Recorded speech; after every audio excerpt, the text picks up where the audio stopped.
Ilikuwa siku ya furaha kubwa kwa familia ya Daniel. Ukumbi ulikuwa umepambwa kwa maua ya rangi na taa zilizong'aa, wageni wakivaa mavazi ya kifahari wakisubiri kumwona bwana harusi.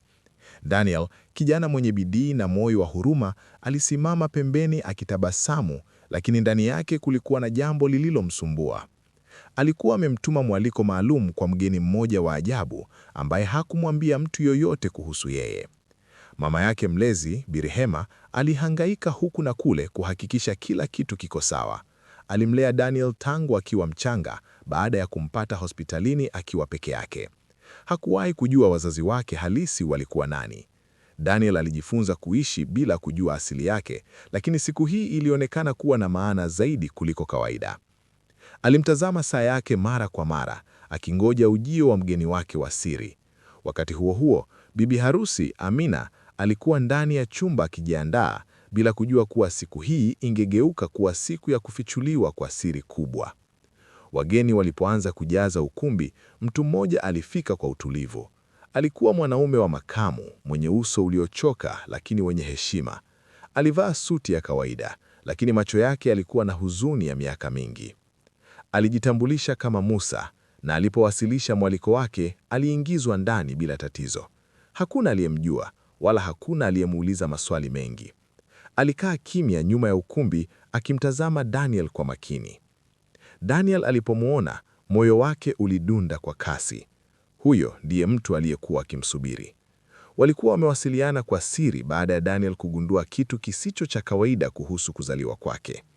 Musa alimtazama Daniel kwa macho yenye hisia nzito, kama mtu aliyekuwa akitazama kitu alichokipoteza kwa muda mrefu sana. Hakusema neno, lakini macho yao yalikutana kwa sekunde chache zilizobeba maana nzito sana. Sherehe ilipoanza rasmi, kila kitu kilionekana kwenda sawa. Muziki ulipigwa, wageni walicheza na furaha ilitawala. Lakini Daniel hakuwa na utulivu moyoni mwake. Kila mara macho yake yalimtafuta Musa. Amina aligundua hali hiyo. "Daniel, kuna nini? Leo ni siku yetu," alimwambia kwa upole. Daniel alitabasamu kwa kulazimisha, akisema, "Ni mambo kidogo tu, usijali." Lakini ukweli ulikuwa tofauti. Wiki chache kabla ya harusi, Daniel alipata nyaraka za hospitali zilizoonyesha kuwa alibadilishwa au kuibiwa akiwa mtoto mchanga. Jina la baba lililoandikwa lilikuwa Musa. Ndipo alipoanza kumtafuta mtu huyo, na baada ya juhudi nyingi, alimpatia na kumwalika kwenye harusi hii. Hakutaka kufichua siri hiyo kabla ya kuwa na uhakika. Baada ya kiapo cha ndoa, Daniel aliomba kipaza sauti. Ukumbi ukatulia. Watu walidhani anataka kutoa shukrani, lakini sauti yake ilikuwa nzito. "Ningependa kumtambua mgeni mmoja maalum leo," alisema. Macho yote yakamgeukia. "Musa, tafadhali njoo mbele." Musa alishtuka kidogo, lakini akasimama polepole na kutembea kuelekea mbele. Watu walinong'ona, wakijiuliza, huyu ni nani? Daniel alimtazama moja kwa moja na kusema, "Ninaamini huyu ndiye baba yangu mzazi." Ukumbi ukanyamaza kabisa. Musa alitetemeka. Alishika kipaza sauti kwa mikono inayotikisa. "Ni kweli, miaka mingi iliyopita, mimi na mke wangu tulikuwa maskini sana. Tulipata mtoto hospitalini, lakini siku moja akapotea ghafla." Alisimulia jinsi walivyotafuta mtoto wao bila mafanikio. Mke wake alifariki kwa huzuni, na yeye akaendelea kuishi na maumivu ya kumpoteza mwanawe. "Mimi sikuwahi kuamini kuwa angepatikana siku moja," alisema kwa macho yenye machozi. Daniel alitoa karatasi, matokeo ya vipimo vya DNA. "Nilifanya uchunguzi, na haya ndiyo majibu," alimkabidhi Musa. Wote wawili wakasoma kwa ukimya.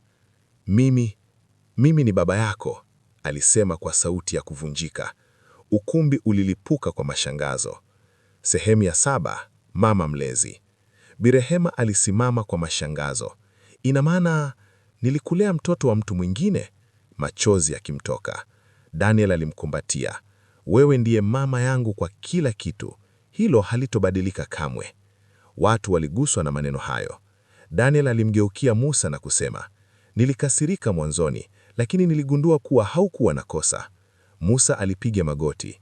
"Samahani kwa kutokuwepo katika maisha yako." Daniel alimuinua. "Leo si siku ya huzuni, ni siku ya familia kuungana." Amina alishika mkono wa Daniel, akasema, sasa nina familia kubwa zaidi. Wageni walishangilia, baadhi wakilia kwa furaha. Harusi hiyo ikageuka kuwa tukio la ajabu la kuungana kwa familia iliyopotea. Siku ilimalizika kwa furaha kubwa. Daniel sasa alikuwa na baba mzazi na mama mlezi, wote wawili muhimu kwake. Alitazama anga jioni ile na kusema, Mungu ana njia zake. Na kweli, siku hiyo haikuwa tu ya ndoa, bali ya kugundua ukweli, kusamehe na kuanza maisha mapya.